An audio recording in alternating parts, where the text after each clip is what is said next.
अस्सलाम वालेकुम रहमतुल्लाहि वबरकातुहू।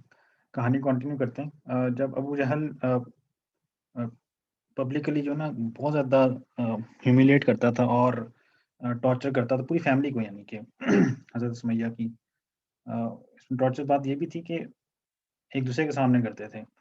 यानी हज़रत सुमैया को उनके हस्बैंड के सामने, हस्बैंड और वाइफ को यानी पेरेंट्स को बेटे के सामने। ये भी एक बहुत ज़्यादा, यानी दूसरे को खुद तो बंदा तकलीफ़ झेल ही रहा होता है।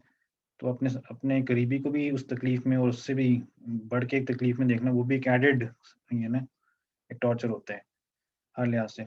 तो इस सारे को देख के नबी सल्लम जो है ना वो, यानी he couldn't really do anything to support this family, right? तो बस वो गुज़र जाते थे और कुछ भी कर नहीं सकते थे। बस he would say this sentence के एंड मफ़हूम सुनाऊँगा उसका आपको कि uh, O family of Yasir, be patient, ठीक है? बस आप सब्र करें। मौइदकुमुस मौइदकुमुल जन्नह, ठीक है? आपका ठिकाना या अपॉइंटमेंट जो आपको जो वादा है आपका वो जन्नत है, ठीक है? O Allah forgive the family of Yasir, ठीक है? ये दुआ मुस्तकिल फरमाते थे। तो ये वो जन्नत का वादा जो देखें ना, जब हज़रत मोहम्मद सल्लल्लाहु अलैहि वसल्लम मदीना एक ऑप्शन मिला कि मदीना शिफ्ट करते हैं, हिजरत करते हैं। तो उन लोगों ने पूछा कि हम इतना, यानी इतना बड़ा एक सौदा कर रहे हैं और हम अपने आप को एक मुश्किल सिचुएशन में डाल रहे हैं। इसके बदले में आप हमें क्या देंगे? क्या ऑफ़र कर रहे हैं आप? ठीक है? नबी सल्लल्लाहु अलैहि वसल्लम का वादा जन्नत का था। ये कुछ नहीं कहा कि हम प्रॉस्पेरिटी आपको उसकी प्रॉमिस करते हैं या अ, एस्टेब्लिश कर देंगे या कुछ भी इस तरह का कोई दुनियावी सतह पे किसी तरह का कोई वादा नहीं फरमाया, लेकिन जन्नत का किया, ठीक है? तो ये बहुत बड़ी बात है, बहुत बड़ी बात है कि ये नबी सल्लल्लाहु अलैहि वसल्लम की सदाकत की निशानी है, ठीक है? यानी वो अल्लाह के बिहाफ़ पे समथिंग दैट्स नॉट सीन, ठीक है? वो सब कुछ वो आखिरत में होना है और वो होना है, ठीक है? इतनी कन्विक्शन थी।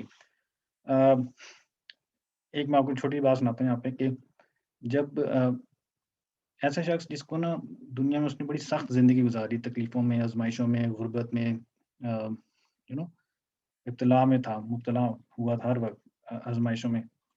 तो उसको इनफैक्ट अल्लाह ताला जन्नत में डालने से पहले ना एक कहते हैं पंजाबी में डुबकी लगाएँगे जन्नत में और उससे भी पूछा जाएगा कि क्या तुमने कभी दुःख देखा? तो उसका आंसर होगा नो, मैं ज़िंदगी में कभी भी कोई दुःख नहीं देखा, ठीक है? यानी उसको इतनी उसकी वो एक मज़ा आएगा जन्नत की फीलिंग जो इतनी ज़बरदस्त होगी कि उसको पिछले दुःख भूल जाएँगे, ठीक है? कि मेरी एक्ज़िस्टेंस में कभी तकलीफ़ नाम की कोई चीज़ ही नहीं थी, राइट? तो मुझे लगता है कि हज़रत सुमैया का मामला कुछ इस तरह का ही है कि उन्होंने इस्लाम के आने से पहले कुछ प्रॉस्पेरिटी के कुछ दिन देखे, ना बाद में, ठीक है? तकलीफ़ में ही रहीं थ्रू आउट, राइट? तो इनके लिए बहुत बढ़ के जन्नत का समा होगा। अच्छा, असबाबी लिहाज़ से अगर हम देखें तो हज़रत सुमैया जो है ना वो she was the first one to enter जन्नह, राइट? फ्रॉम दिस उम्मत, राइट? जिस तरह आप जब थोड़ी देर बाद इंशाअल्लाह स्टोरी में बताऊँगा आपको कि सबसे पहले शहीद वो होती हैं, इस उम्मत की सबसे पहली शहीद ये खातून हैं, राइट? अच्छा, सवाल पैदा होता है कि हज़रत अबू बकर सिद्दीक़ ने जिस तरह हज़रत बिलाल को और दीगर हज़रात को खरीद के आज़ाद कर दिया था। इतना टॉर्चर देख के कि बहुत ज़्यादा ज़ुल्म कर रहे हैं वो लोग, तो खरीद के आज़ाद करते। तो इस केस में क्यों नहीं किया, राइट? तो इसका जवाब ये है कि इनका असल में स्टेटस बड़ा कन्फ्यूज़ सा था, क्लियर नहीं था कि ये लोग गुलाम हैं या नहीं है, तो मिक्स कुछ था। तो इस वजह से कुछ कर नहीं सके, राइट? इस वजह से कुछ कर नहीं सके, कुछ भी नहीं कर सके। Okay, so uh, my next turn in the story is this कि so when does the breaking point of Sumaiya come, ठीक है? कि किस पॉइंट पे आके वो बिल्कुल बस खत्म हो जाती स्टोरी। वो हुआ ये था कि अबू जहल एज़ यूजुअल अपना मारने-पीटने में मसरूफ़ था। यानी फिज़िकली बहुत मारता था वो। He was a huge giant. तो दरख्त के साथ उसने तने के साथ बाँधा हुआ था, हज़रत सुमैया को मार-पीट रहा था और हज़रत यासिर को भी साथ ही किधर बाँधा हुआ था वहाँ पे। उनकी हालत भी बहुत निढाल हो चुकी है, तकरीबन वो फ़ौत होने वाले थे। तो मारते-मारते वो ये पूछता है हज़रत सुमैया से, बल्कि कहता है यानी ज़िल्लत आमेज़ जुमले कि ये देखो, मैं यासिर तुम्हारे से पहले मर रहा है। तुम यही चाहती हो ना कि पहले मर जाए ताकि तुम मोहम्मद से शादी कर लो, ठीक है? اب بڑے ڈیروگیٹری طریقہ تھا اور ہیوملیٹنگ طریقہ تھا. اس کو سن کے نا حضرت سمیہ نا اس کے منہ پہ تھوکتی ہے، رائٹ؟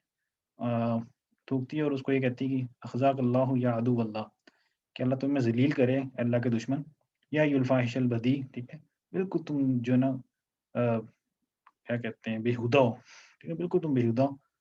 اور اس طرح سخت الفاظ کو اس کو کہتی ہے، رائٹ؟ یعنی ایک لاچار بندہ بس اس حد تک ہی کر سکتا ہے، رائٹ؟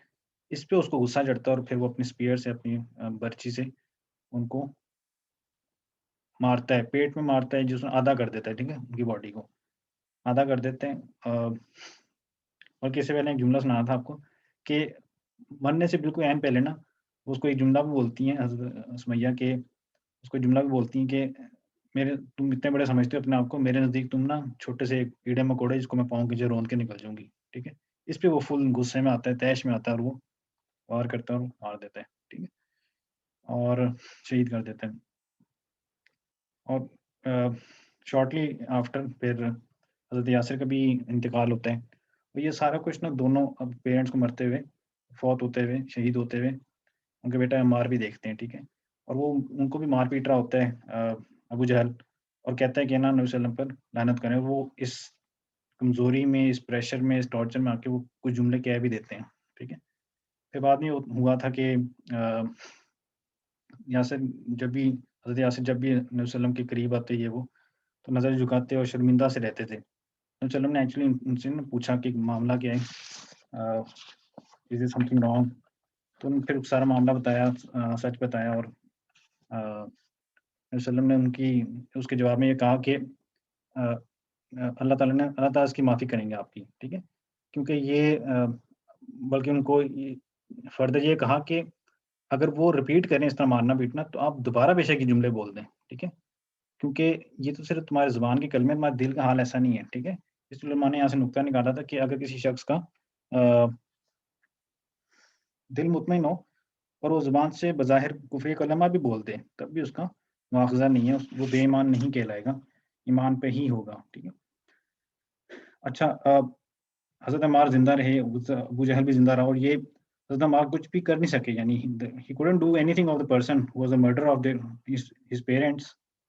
اور وہ 7-8 سال مکہ کی گلیوں میں دن دناتا پھرتا رہا، ٹھیک ہے، for years with no consequence, right. پھر بدر کا موقع آتا ہے تو حضرت بلال تو فل جذبے میں تھے اور ایک بدلے لینے کے اس میں تھے کہ فوراً اس نے امیہ کا قصہ ختم کیا، لیکن عمار کسی اس میں نہیں تھے، کچھ ہو نہیں سکا. بائی دا وے ویسی بس ابو جہل کو ابن مسعود اور دیگر حضرات نے مارا، ٹھیک ہے. اور اس کے مرنے پہ نبی صلی اللہ علیہ وسلم نے بلا کے حضرت عمار کو تسلی دی کہ دیکھو اللہ نے تمہارے ماں باپ کے مرڈر کو کل کر دیے، ٹھیک ہے، مار دیے. اور پھر یعنی یہ اسلام میں تھرو آؤٹ ساتھ رہے حضرت عمار، اور تقریباً 50 سال کے بعد حضرت اپنی والدہ سے جا ملے، ٹھیک ہے. یہ بھی کسی غزوہ میں شہید ہوئے تھے. اور ان کے فضیلت میں ایک آخری وہ جملہ کہتا ہوں آپ کو کہ نبی صلی اللہ علیہ وسلم فرماتے تھے کہ جس آرمی میں حضرت عمار ہوں گے وہ آرمی حق پہ ہے، ٹھیک ہے، وہ آرمی حق پہ ہے. اس فیملی سے مطلب one liner that could be taken home is this کہ sometimes you have to give your life, ٹھیک ہے، for the bigger mission, ٹھیک ہے, for the bigger vision of Islam, right. کہ وہ ویلیوز، وہ کنوکشن، وہ ایمان آپ کے ہاتھ سے نہ جائے، بے شک زندگی چلے جائے، ٹھیک ہے. With that I end. We'll meet you in the next video. جزاک اللہ.